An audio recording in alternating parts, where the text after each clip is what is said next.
이번 그 학습 목표는 저작권에 대한 부분을 우리가 좀 잘 숙지하고 이해해서 앞으로의 우리의 그 학업과 또 여러 가지 리포트를 준비하는 일들, 혹은 개인 방송을 하거나 개인적인 여러 삶의 영역에서 어떻게 내가 이 저작권 관련돼서 침해하지 않고 적법한 절차에 의해서 다양한 창작 활동을 할 수 있는지에 대해서 우리가 함께 살펴보도록 하겠습니다. 저작권 침해 정의와 종류에 대해서 우리가 함께 볼 거고요. 저작권 침해 사례 및 관련 법률들 살펴보겠습니다. 저작권 침해 구제 및 벌칙에 대한 부분까지 간단하게 이 저작권에 대한 부분을 보도록 하겠습니다. 첫 번째, 저작권 침해 정의와 종류, 저작 인격권과 저작 재산권. 저작권은 크게 두 가지로 분류되고 있는 것을 볼 수 있습니다. 저작 인격권과 저작 재산권이라고 하는 것이죠.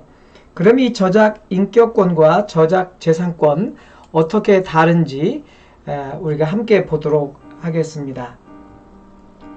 사전에 등록되어 있는 저작권에 대한 정의는요, 저작권법에 의해 보호받는 권리를 침해하는 행위, 저작권자의 허락을 받지 않고 지적 재산권 또는 저작 인격권을 침해하는 방법으로 저작물을 이용하는 행위, 그것을 이제 저작권이라고 얘기를 하고 있는 것인데요.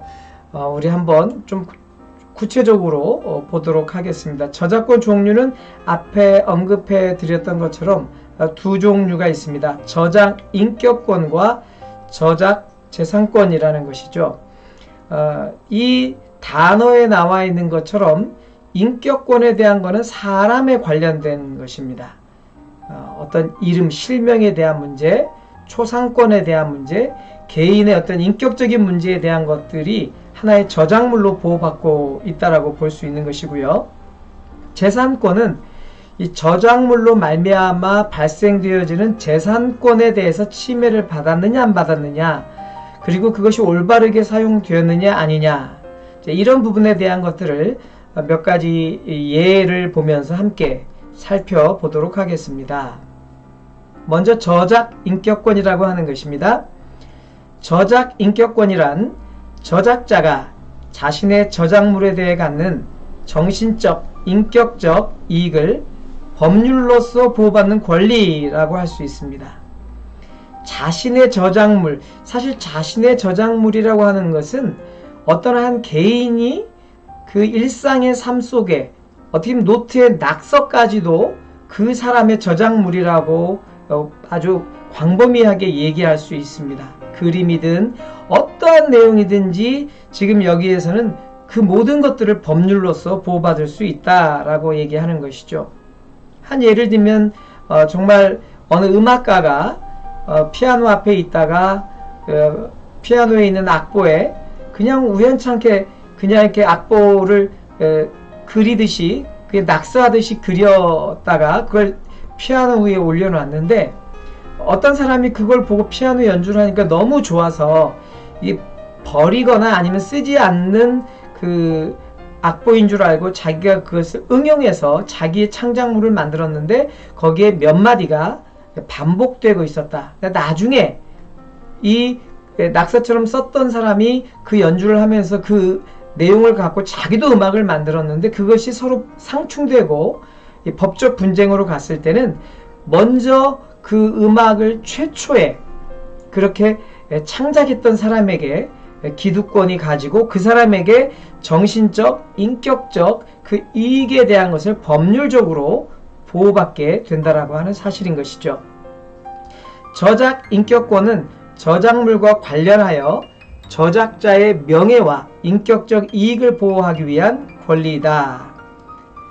저작자의 명예와 인격적 이익을 보호하는 권리, 바로 초상권이라든지 자기 실명에 대해서 공표를 그대로 해달라고 하는 그런 내용들이라든가, 어떤 사람이 자기의 저작물을 활용하면서 자기가 최초 창작자이고 저작자인데 자기의 이름을 올리지 않고 그것을 가져간 사람이 자신의 이름을 올렸다. 이런 부분들이 저작권 침해의 한 유형이라고 볼 수 있겠습니다.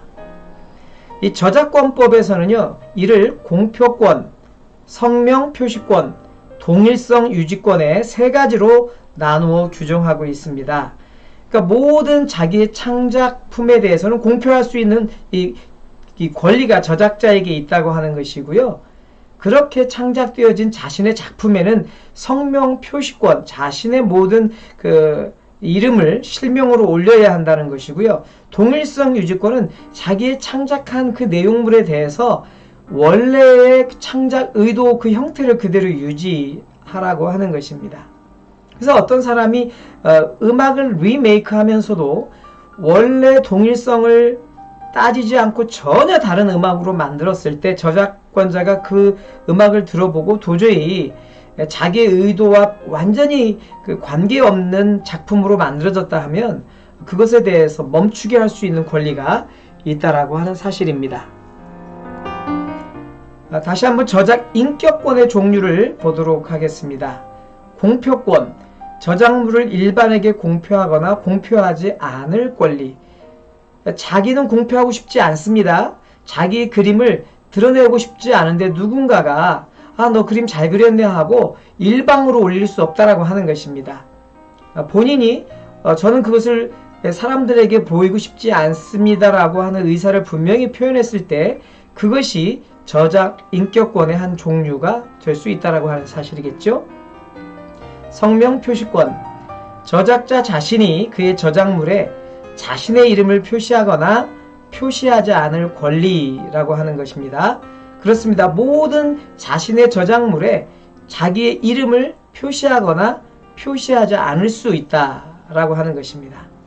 동일성 유지권, 저작물의 내용, 형식 및 제호 등이 부당하게 변경되지 않도록 금지할 수 있는 권리. 방금 전에 제가 말씀드렸던 것처럼 내가 어떤 작품을 만든, 음악이면 음악, 시면 시, 아니면 다양한 미술이면 미술, 그 모든 영역에 있어서 그 2차 사용자가 그 내용에 대한 형질을 완전히 변경시켰을 때는 그것에 대해서 자기의 저작권의 침해를 받는다고 생각해서 금지할 수 있는 권리가 있다라고 한다고 하는 것입니다. 인격권이란 정신적인 권리입니다. 인격을 소유한 저작자로서의 당사자만의 권리의 침해에 대한 정도를 느낄 수 있죠. 가해자의 침해 정도를 입증할 수 있을 때 그 범위 안에서 위자료라고 하여 물질적인 배상을 청구할 수도 있습니다.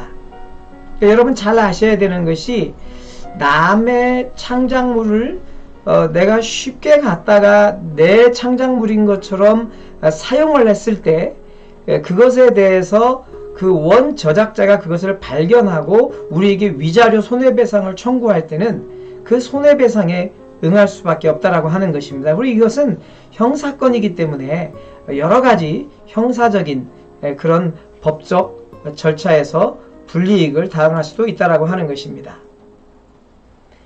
저작재산권, 저작재산권이라는 것은요, 저작자가 자신의 저작물에 대해 갖는 재산적인 권리를 말하는 겁니다. 따라서 일반적인 물권과 마찬가지로 지배권입니다. 내가 마음대로 지배할 수 있는 권한이에요. 양도와 상속의 대상입니다. 그래서 우리가 이 작곡자들, 작사가, 편곡자들은요, 그 권한이 거의 70년 동안 유지가 되게 되죠.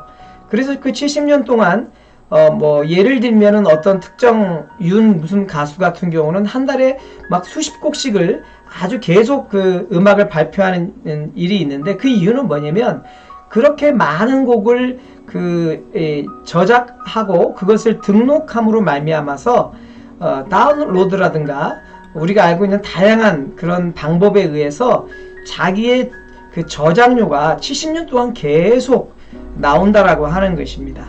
그러면 내가 죽어도 내 자녀들에게 그 저작 요에 대한 그것이 상속될 수 있다, 양도될 수 있다라고 하는 그 정도의 재산권 효력을 가지고 있다라고 하는 것입니다. 채권적인 효력도 가지고 있습니다. 또한 저작 재산권은 저작자가 자신의 저작물에 대해서 배타적인 이용권이라고 할 수 있습니다.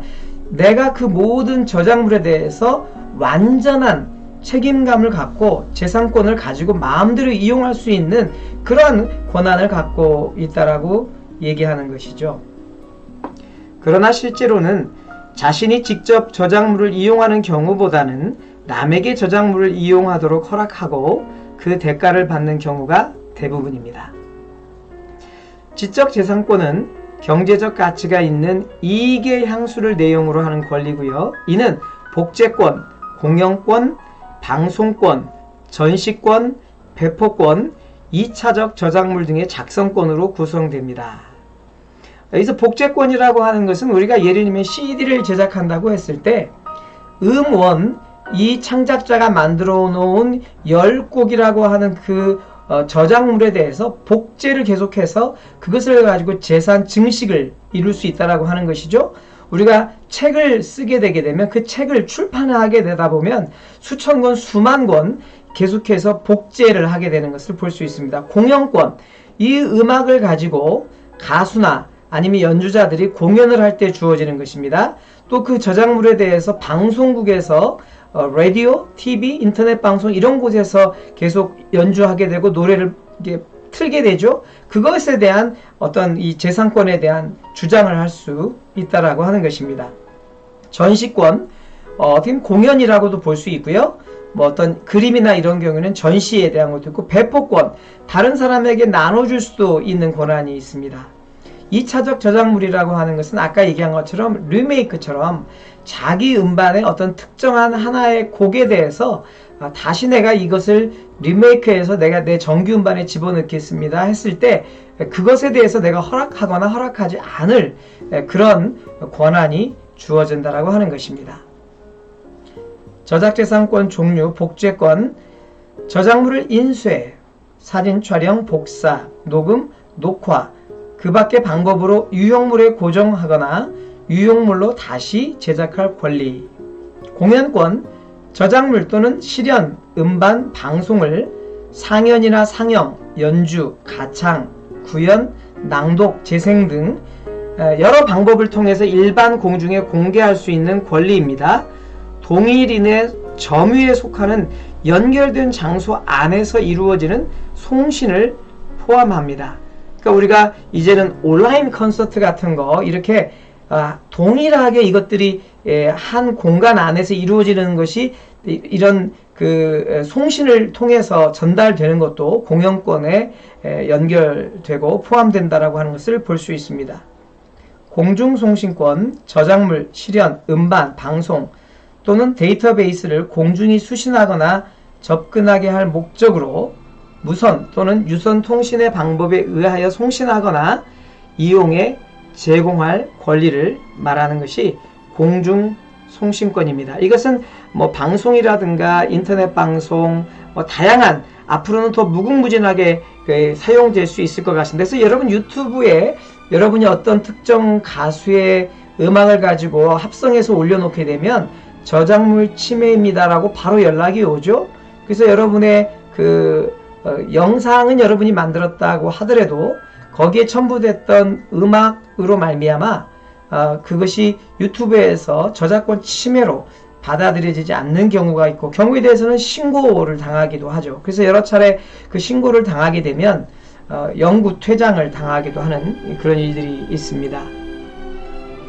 그리고 이어서 전시권, 미술, 사진 및 건축 저작물의 원본이나 그 복제물을 일반 공중에 관람할 수 있도록 전시할 권리라고 하는 것입니다. 배포권, 저작물의 원본 혹은 그 복제물을 대가를 받거나 받지 않고 일반 공중에게 양도 혹은 대여할 권리.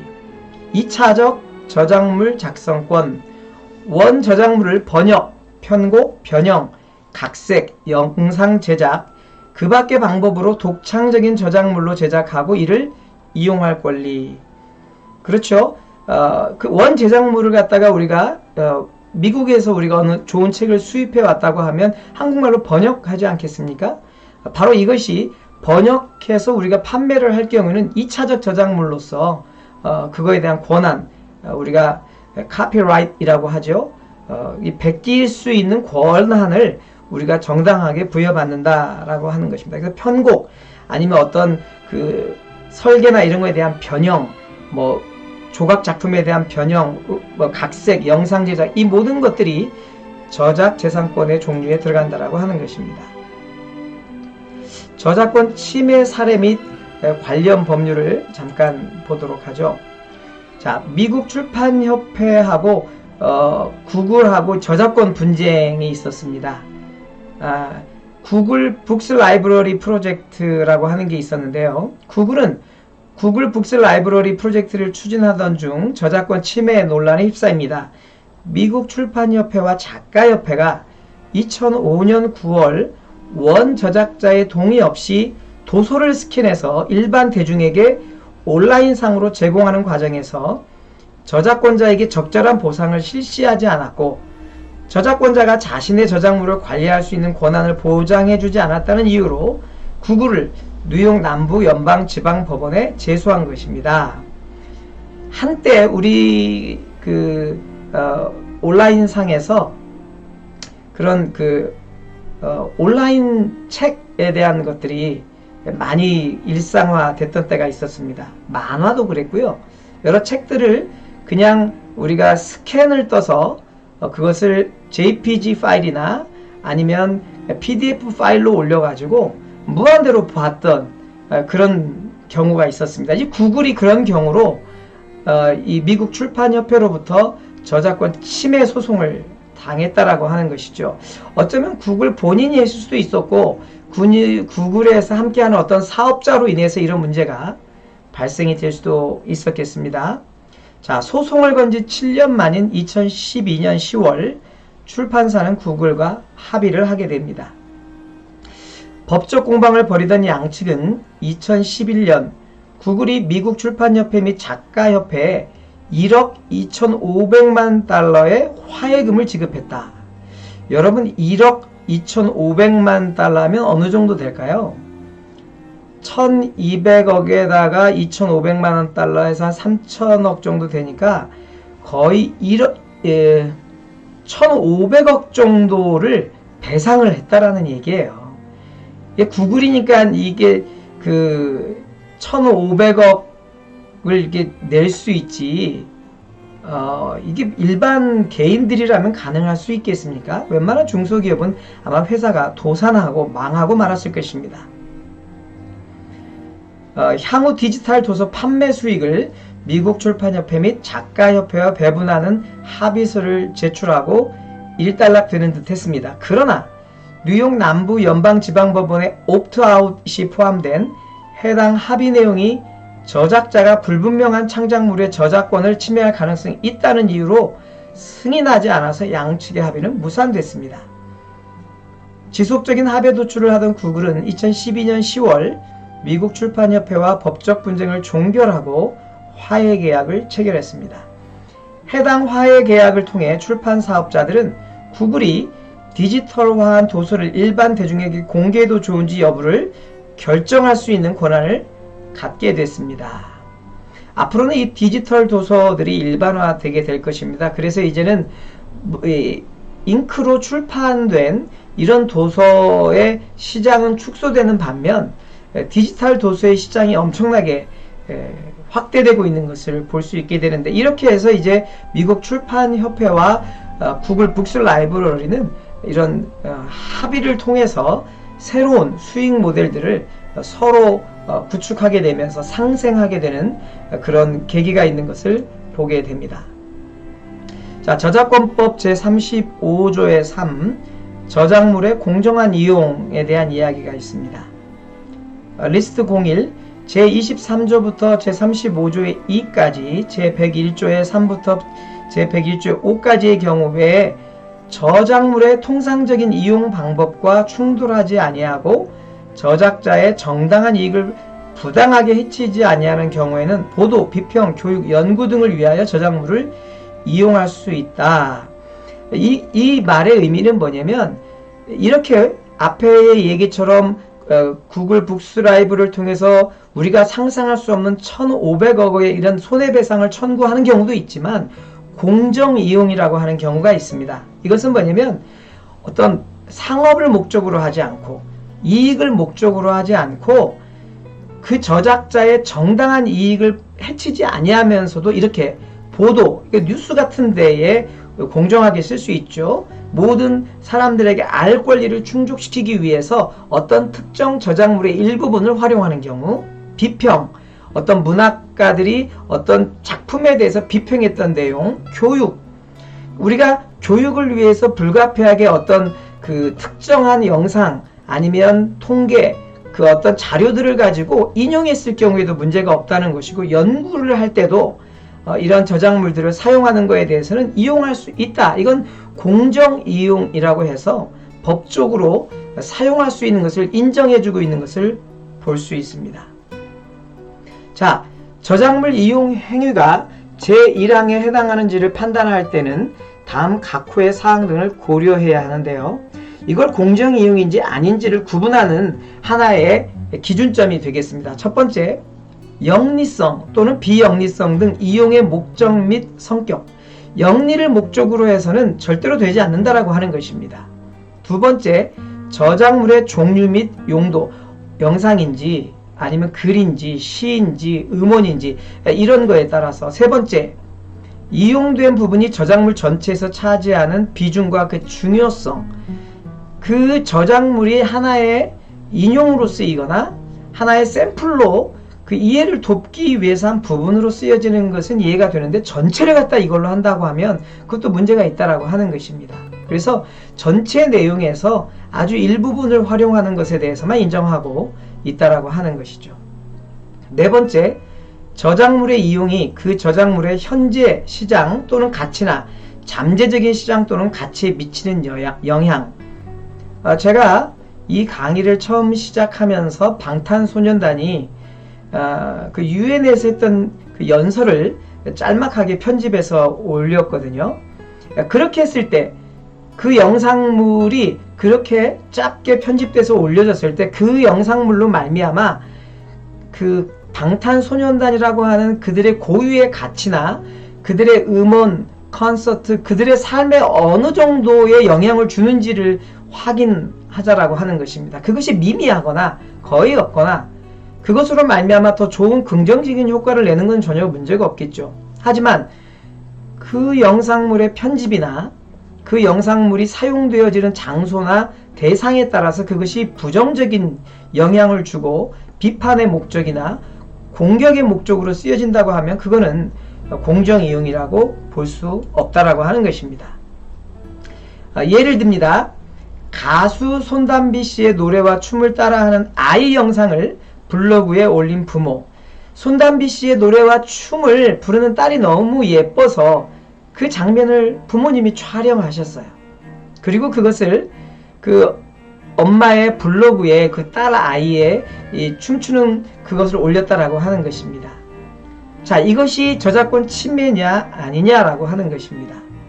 서울고등법원 측은 허락 없이 사용해도 되는 공정사용에 해당한다. 저작권 침해 아니다. 왜냐면 그 아이가 어떤 그 노래하고 춤추고 이러는 걸 보니까 음정, 박자 다 부정확하고 절대로 저 음원이나 저 영상은 영리 목적으로 사용되는 게 아니기 때문에 엄마가 자기 아이에 대한 그 노래와 춤을 너무 예쁘고 기억하고 싶은 개인적 목적으로 올린 것이고 많은 그 대중들에게 일반에게 보여졌지만 그것은 저작물을 침해한 게 아니다. 이런 법원에서의 판결이 나왔다라고 하는 것입니다.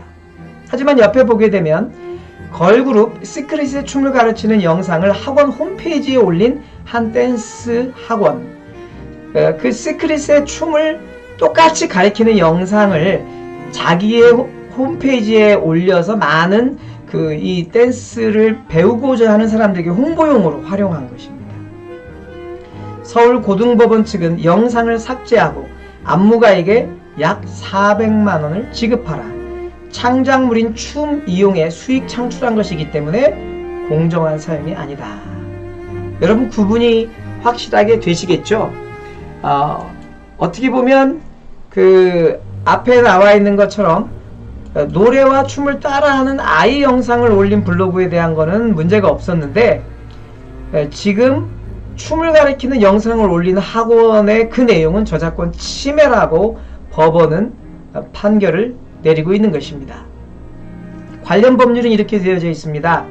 제29조 영리를 목적으로 하지 아니하는 공연방송, 영리를 목적으로 하지 아니하고 청중이나 관중 또는 제3자로부터 어떤 명목으로든지 반대급부를 받지 아니하는 경우에는 공표된 저작물을 공연 또는 방송할 수 있다.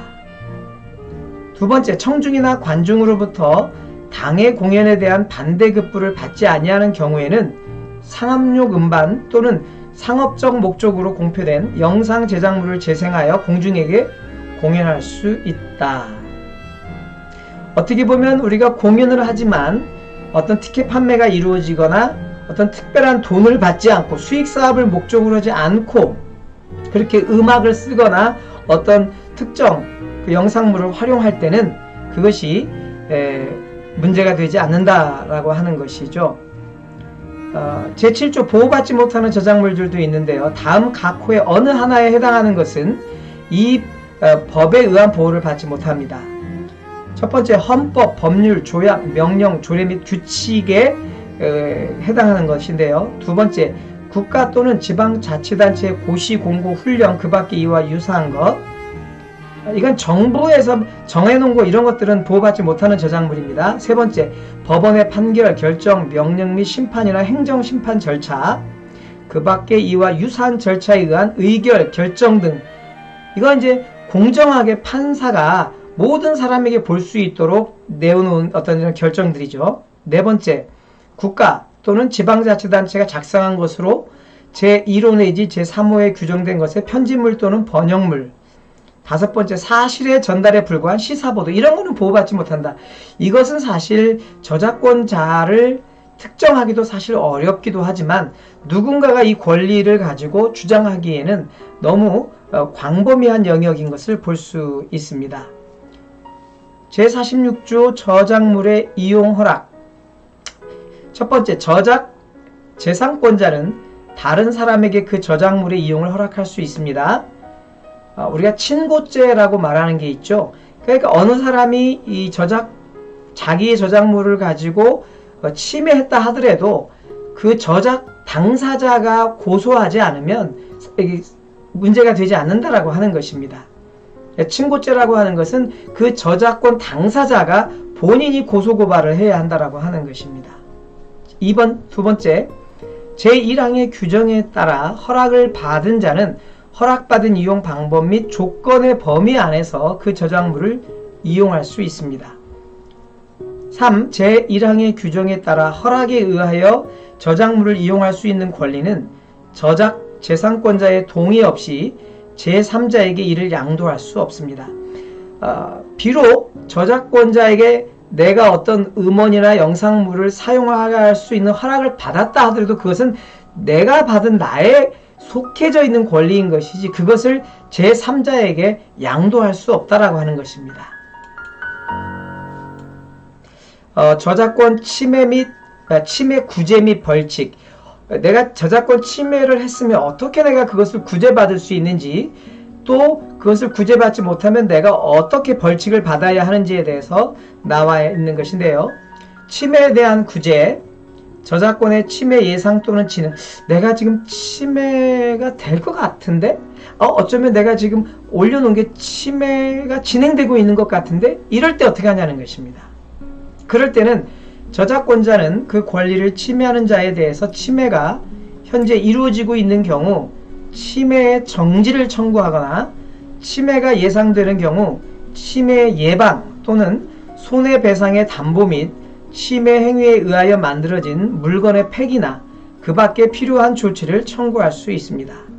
내가 그 사실을 알았어요. 내가 저작권자인데 지금 내 음악을 가지고 지금 앞에서 노래를 부르는데 너무 형편이 없고 그리고 너무 이상하게 부르고 문제가 되는 거예요. 그리고 이 사람들이 티켓을 팔아서 돈을 지금 받아가지고 청중들을 불러서 공연을 하고 있는데 전혀 이 공연에 대한 정보는 저작권 그 협회나 아니면 그 음악 산업협회라든가 아니면 그 또 인접 저작권, 그러니까 이 공연을 하는 그런 저작권 협회에 전혀 이 보고가 되어 있지 않아서 이건 불법으로 지금 공연을 하고 있어요. 이럴 때 이제 이런 손해배상이나 담보, 침해에 대해서 폐기라든가 필요한 조치를 요구할 수 있다라고 하는 것입니다.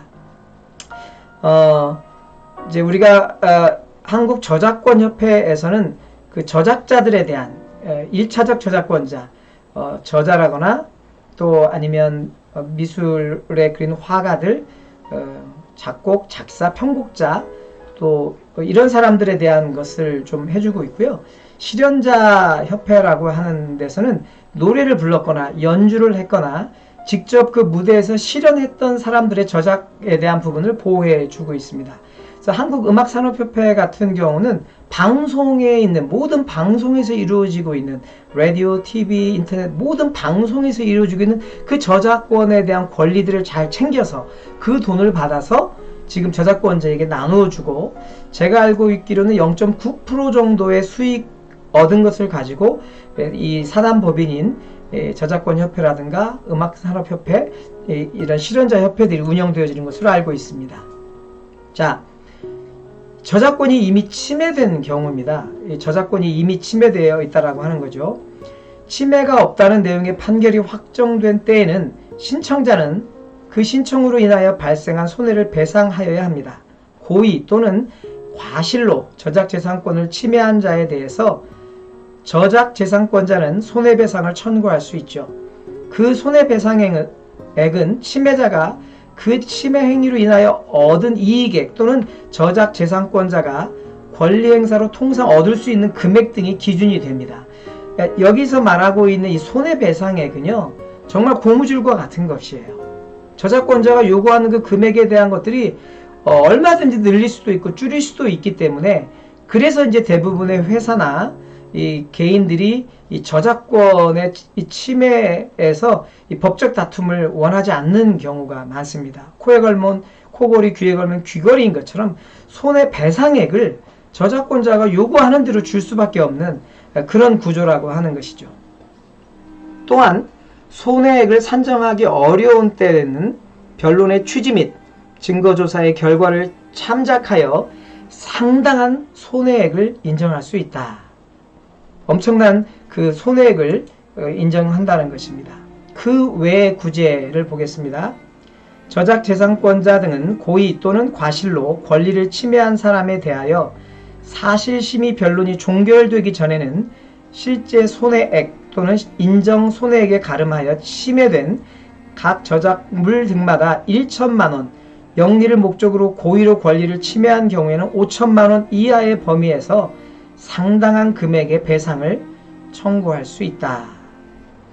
1,000만원이나 5천만원 범위 내에서 이 침해에 대한 것을 요구할 수 있다라고 하는 것입니다. 침해에 대한 벌칙, 형사상해 벌칙, 형사건이라고 하는 것입니다. 민사건이 아닙니다. 저작권의 침해에 대한 형사상해 벌칙으로 저작재산권 등의 권리를 침해한 경우에는 5년 이하의 징역 또는 5천만원 이하의 벌금에 처하거나 이를 병과할 수 있도록 규정되어 있다. 저작인격권을 침해하여 저작자의 명예를 훼손시키거나 허위 등록을 한 경우에는 3년 이하의 징역 또는 3천만원 이하의 벌금에 처하며 출처 명시를 위반한 경우에는 500만원 이하의 벌금에 처한다. 내가 그 출처를 명시를 하지 않은 경우에 500만원 이하의 벌금에 처한다라고 하는 것입니다. 그래서 우리가 이런 리포트를 내거나 아니면 어떤 그 내가 개인적으로 대중에게 아니면 어느 드러낼 수 있는 부분에 다른 사람의 그 저작물을 인용했을 경우에는 문장이나 아니면 그림이나 사파나 도표나 이런 것을 인용했을 때는 어디서 그것을 내가 가져고 왔다는 출처를 분명히 명시해야 한다라고 하는 사실입니다. 침해에 대한 벌칙, 친고죄, 비친고죄. 저작권 침해와 관련된 형사 제재는 친고죄로서 저작권자로부터 고소가 있어야 합니다. 다만 영리를 목적으로 또는 상습적으로 저작권을 침해한 자, 업으로 또는 영리 목적으로 기술적 보호조치 무력화, 권리관리 정보 제거 등을 한 자, 저작권 허위 등록, 저작권자가 아닌 자의 저작권 표시, 저작자 사후의 저작 인격권 침해, 무허가 저작권 위탁관리업 운영 등의 경우에는 비친고죄다. 이것은 저작권자가 신고하지 않아도 얼마든지 그 저작 권리를 갖고 있는 사람 아니면 제3자도 이 부분에 대해서는 고소할 수 있다라고 하는 것입니다. 양벌 규정. 저작권법상 권리를 침해하여 만들어진 복제물과 그 복제물의 제작에 주로 사용된 도구나 재료 중에 그 침해자, 인쇄자, 배포자 또는 공연자의 소유에 속하는 것은 몰수할 수 있도록 하고 있으며 법인 등의 종사자가 저작권 침해죄를 범할 때에는 그 행위자를 벌하는 외에 그 법인 등에 대하여도 벌금형을 과하도록 하는 양벌 규정을 두고 있다. 그러니까 내가 불법으로 CD를 10,000장을 찍었다 하더라도 그것에 대해서는 전부 다 다시 수거해서 다 파기를 해야 한다라고 하는 것이고요. 만약에 파기하지 않았을 경우는 그 수량만큼의 어떻게 보면 인세에 대한 걸 다 물려서 그리고 그거에 대해서 손해배상액까지 해서 다 받을 수 있고 그것을 만약에 회사가 그것에 참여했다고 하면 그 회사도 모든 벌금형을 가할 수 있도록 만들어져 있는 것을 볼 수 있습니다. 자, 그래서 마지막 끝에 이렇게 출처 문화체육관광부 국가법령정보센터 한국저작권위원회 네이버 지식백과에서 이런 정보를 받아왔습니다 라고 한 출처를 남겼습니다.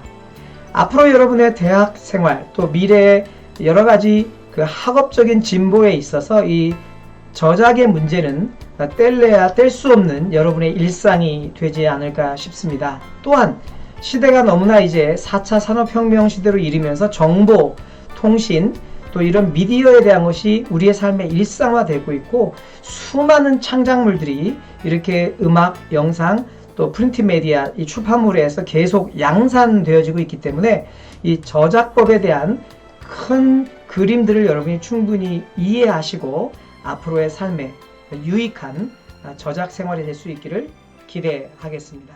수고하셨습니다.